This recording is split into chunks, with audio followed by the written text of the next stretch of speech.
Assalamualaikum warahmatullahi wabarakatuh. Kami dari kelompok 1 ingin mempresentasikan ujian akhir semester advokasi penyuluhan hukum mengenai tentang laporan pengamatan jasa advokasi tindak pidana korupsi.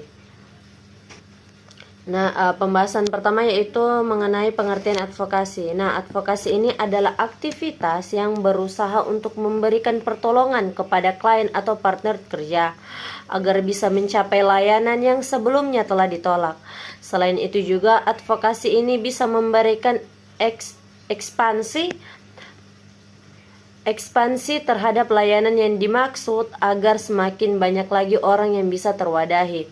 Secara umum juga pengertian daripada advokasi ini adalah suatu bentuk tindakan yang mengarah pada pembelaan, memberi dukungan atau rekomendasi berupa dukungan aktif. Pendapat lain mengatakan arti advokasi adalah suatu bentuk upaya untuk mempengaruhi kebijakan publik dengan melakukan berbagai macam pola komunikasi yang persuasif.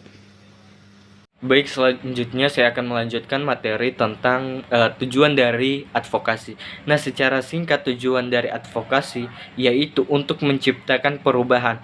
Para advokat menggunakan semua aspek advokat untuk yang pertama membangun bukti tentang apa yang perlu diubah dan bagaimana perubahan itu bisa terjadi. Dan yang kedua, meningkatkan perhatian tentang masalah penting dan memberikan suara kepada mereka yang terkena dampak. Yang ketiga, mempengaruhi orang-orang yang berkuasa untuk memberikan kepemimpinan, mengambil tindakan dan menginvestasikan sumber daya. Dan yang terakhir, menciptakan perubahan positif menuju keadilan dan kesetaraan sosial yang lebih besar. Dapat kita simpulkan bahwa advokasi bertujuan untuk menyelesaikan sengketa yang terjadi antara orang maupun kelompok. Sehingga kegiatan advokasi sangat berkaitan dengan hukum. Kesadaran masyarakat tentang pentingnya advokasi dan serangkaian hukum di dalamnya dapat membantu mengatasi permasalahan serius yang terjadi di lingkungan masyarakat. Baik, selanjutnya akan dilanjutkan oleh teman saya. Assalamualaikum warahmatullahi wabarakatuh. Saya Siti Nurharit Sarinjak. Di sini saya akan membahas mengenai fungsi advokasi. Fungsi advokasi dalam konseling berupaya memberikan bantuan oleh konselor agar hak-hak keberadaan, kehidupan, dan perkembangan orang maupun individu atau klien yang bersangkutan kembali memperoleh hak-haknya yang selama ini dihalangi, dirampas, dihambat, dan juga dijegal.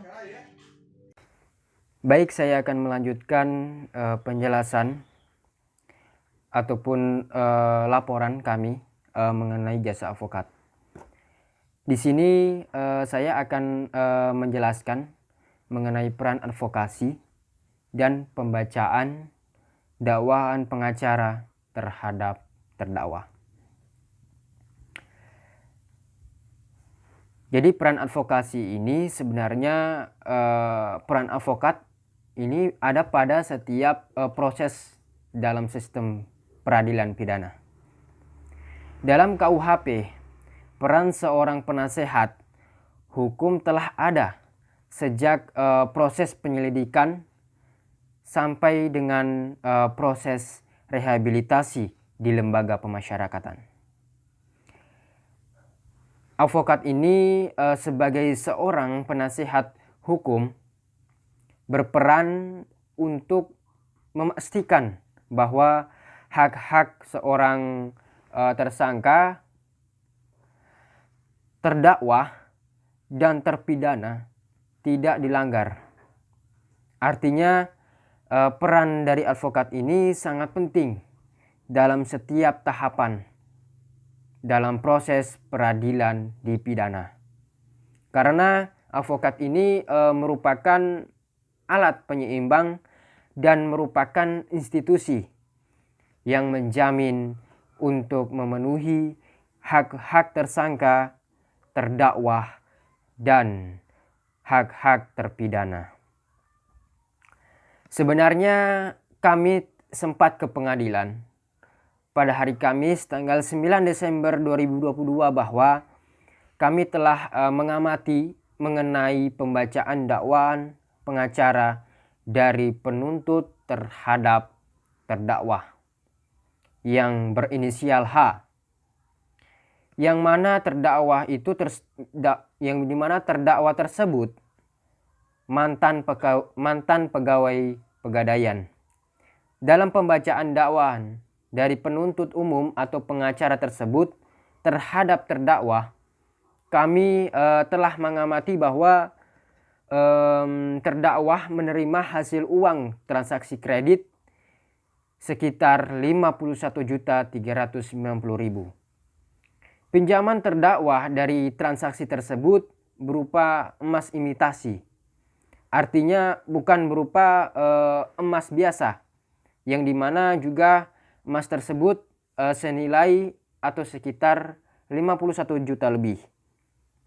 Untuk bisa memenuhi persyaratan peminjaman ataupun perjanjian seorang nasabah, diharuskan membawa KTP untuk bisa melakukan pencairan ataupun pinjaman kredit dari Pegadaian. Namun permasalahan ini yang kami amati dari terdakwa adalah terdakwa tersebut telah melakukan mutasi pada Pegadaian Wenang, di mana juga kerugian dari perusahaan Pegadaian tersebut totalnya sekitar 326 juta. Mengenai hal ini, terdakwa telah melanggar Undang-Undang Nomor 23 Tahun 2019 tentang direksi.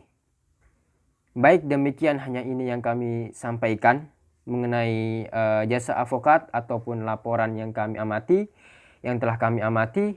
Kiranya ada salah kata. Wassalamualaikum warahmatullahi wabarakatuh.